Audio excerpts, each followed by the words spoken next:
emergency medical services all week this week, and we've been highlighting the different services. We are very lucky here in Ottawa. We found out about all these great services that are offered, and we're going to talk about something I had never heard of, you had never heard of yet, but we're probably not in the areas that he bikes around, and you might have noticed him. Frank McGregor joins us. You are a bike medic, is that the way I would put it? Yeah, we're all regular paramedics, advanced care and primary care paramedics with the City of Ottawa.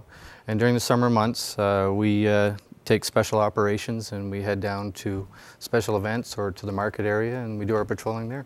So the rest of the year you can see me in an ambulance just with every other paramedic. Well, the first question that comes to mind when I see this is, do you carry all the same equipment that's usually found in an ambulance? Yeah, we carry effectively the same equipment. Obviously we don't have transport capability or big long backboards or excessive splinting, but in terms of the advanced life support and the emergency equipment we require, for the first 10 minutes of any medical emergency, we carry it all. We carry it all on the bike. From defibrillators to intubation equipment, bag valve masks to assist with respirations. We can initiate IVs and start fluid therapy treatment and symptom relief drugs. So how did the bicycle come about? What was the importance behind starting something like this? It had been used in other jurisdictions, not only in North America, but across the world quite effectively. Large papal visits, areas where vehicular access was obviously restricted. Paramedics found that they either had to run very fast or come up with another vehicle.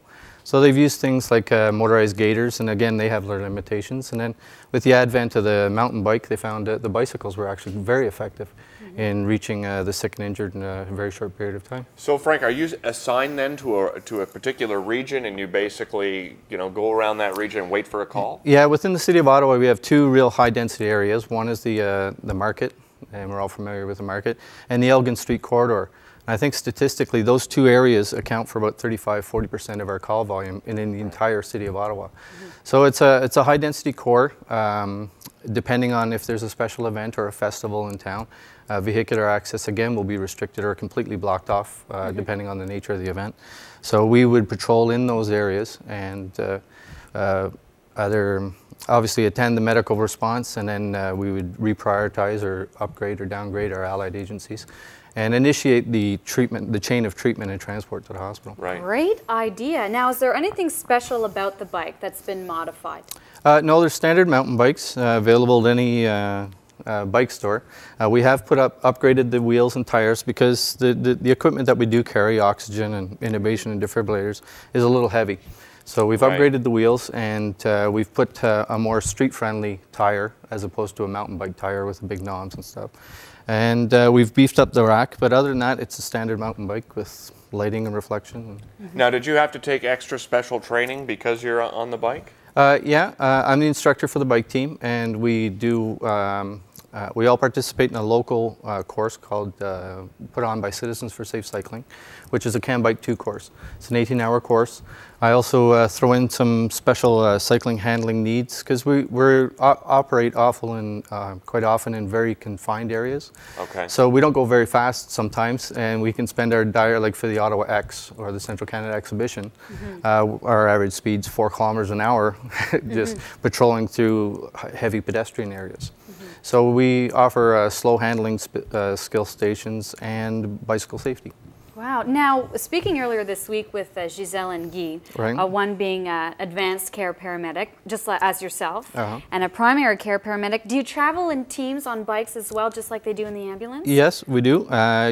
We can be any configuration of the above, primary or advanced. We have the same advanced primary split as you would in regular operations. But we do have the capability, if the demand is excessive, that we could split up. Each bike is autonomous, and we each have our own communication setup. So we can effectively go to 2 different calls at the same time. So unlike in a vehicle, you're attached at the hip for 12 hours. So. Yeah, exactly. Let's take a look at some of the equipment here, because I know when Guy and Giselle were here, they had the defibrillator. Right. Now that's a pretty big machine there. Do you carry that as well? In the first couple of years, depending on the types of bags that we utilized in the first years, we did carry the exact same machine. And we found that to be a bit excessive. So now we've gone to what the public access defibrillator, or the AED Plus Zoll. And it's the same public access defibrillator that the Ottawa Police carry in their vehicles. Okay. Available at all public pools or recreation facilities. And should there be a major cardiac event, or in the case of a cardiac arrest, we do have defibrillation capability with this. Got it. We do have our primary and secondary IV kits. So if there is a medical emergency and you need fluid replacement or drug therapy, we can initiate intravenous access. Okay. We also have all the ACLS drugs for someone in a cardiac arrest situation. So we can, again, focusing on that first 10 minutes of any medical emergency. We carry the sugars and the diabetic emergency drugs. Right. And our advanced airway kit, which is the intubation kit. And that's a standard kit that's carried in all paramedic vehicles. Got it. And so 2 bags for each paramedic? 2 bags for each paramedic. We also carry oxygen and our standard first aid equipment. Depending on the weekend, we have a numerous requests for Band-Aids.